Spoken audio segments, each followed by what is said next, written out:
So Chelsea travel all the way to Germany to face their Conference League opponent Heidenheim. I don't even know how to pronounce this name. That's why I really believe that Chelsea need to sort out this top four finish quickly, because we can't even pronounce the name of some of these clubs. Like this club is on number 15 in the Bundesliga. So I'm going to do a preview about this game and look at some tactical ways in which Maresca can look to beat this team. You can see the squad. You can clearly see the omission of huge names such as Jackson, Palmer, and yeah. So we do expect some huge rotations in this game, and I'm going to give you my lineup for this game and what I expect Chelsea.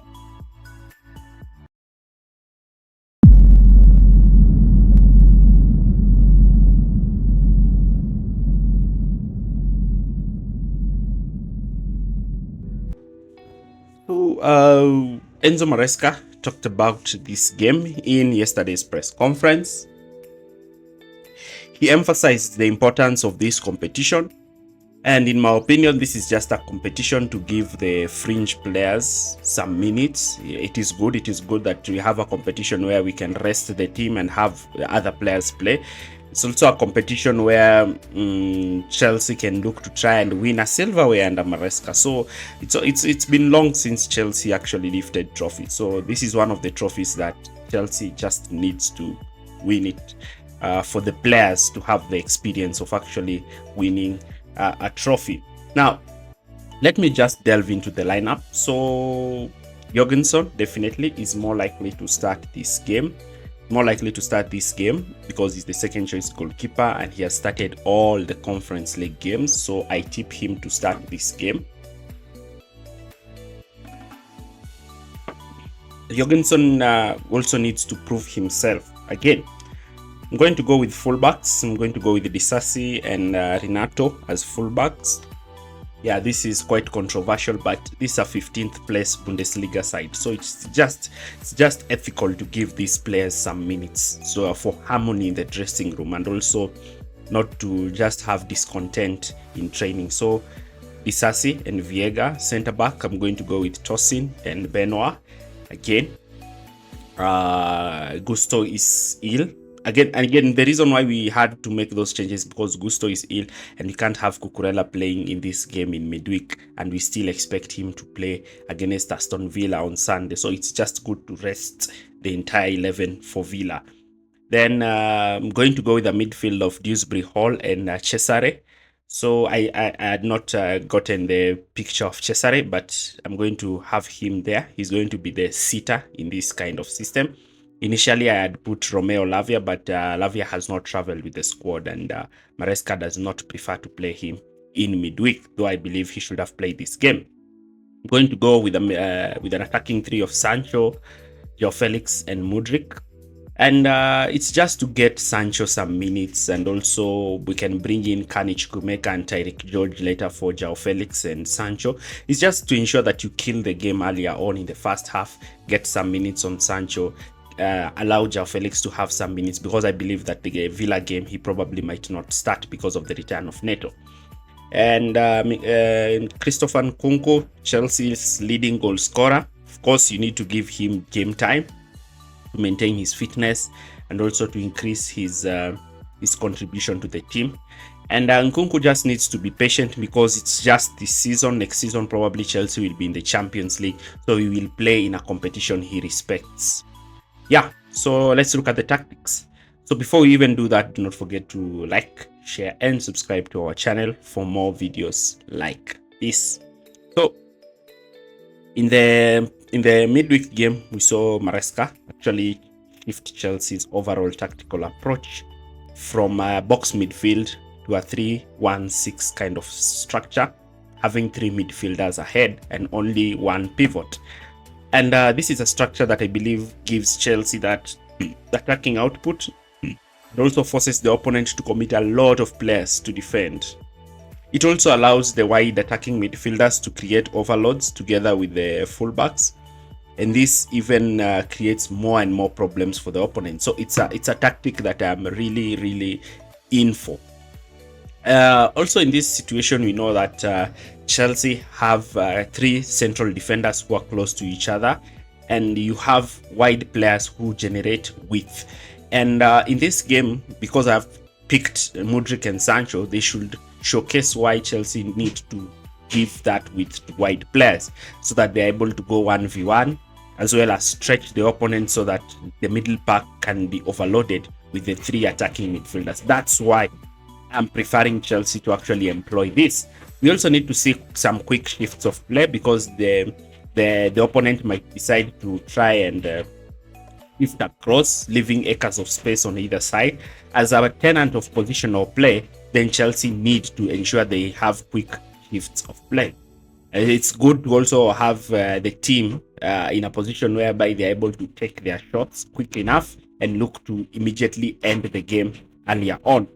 Another thing that I talked about in this kite midfield is that even the way this team plays, it plays to try and counter this system. But when Chelsea employ this system perfectly, they'll be able to limit this opponent. And as well as you're able to have a lot of players into the team, a lot of attacking players into the team.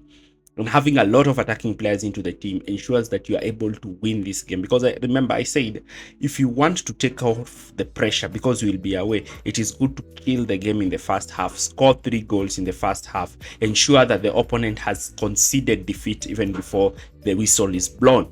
Because I know very well that the defense that I have picked is more likely to have a mistake in them, especially when you have Disasi there. So it is good that Chelsea have this kind of structure. Cesare will be the one who will act similar to what Caicedo does in the Premier League by being the deeper pivot who looks to circulate the ball forward.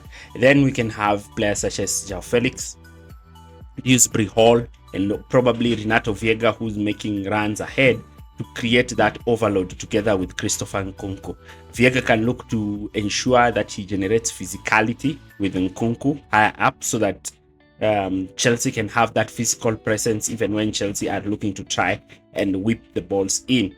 And this structure also enables Chelsea's centre backs to play in much better positions because Tosin can play slightly deeper with Benoit and Disasi playing alongside him. Disasi is more of a ball progressor. Benoit is more of a player who likes to make those line breaking passes, and we saw how he did it in midweek. And because I think that against Villa, he might not be able to start because of the return of Malo Gusto into the team, who's very influential, by the way, and who is a player that I prefer to actually play in those attacking zones than Cucurella, and Cucurella being the one who will come back to occupy his position back on Saturday. So it's also good to give Benoit this game so that he can be able to gain the confidence and probably look to even add a clean sheet on top of the clean sheet he actually had on top of the performance he had on Saturday. So let's look at the tactical board and see how this goes. Now, looking at the tactical board, you can clearly see Chelsea, the black kit. And this team might decide to press Chelsea aggressively high because they are at home, but teams have started to respect Chelsea and may decide to sit in a mid block. They generally like to press in a 4-4-2 diamond, and one way Chelsea can look to overload this is just by pushing Vieira initially into midfield and then create that box shape. But I expect this team to be much more reserved and not look to try and press Chelsea aggressively high. So that means that Chelsea are able to form that box midfield with the 3 centre backs, with both Disasi and Benoit looking to stand close to Tosin Rabiot.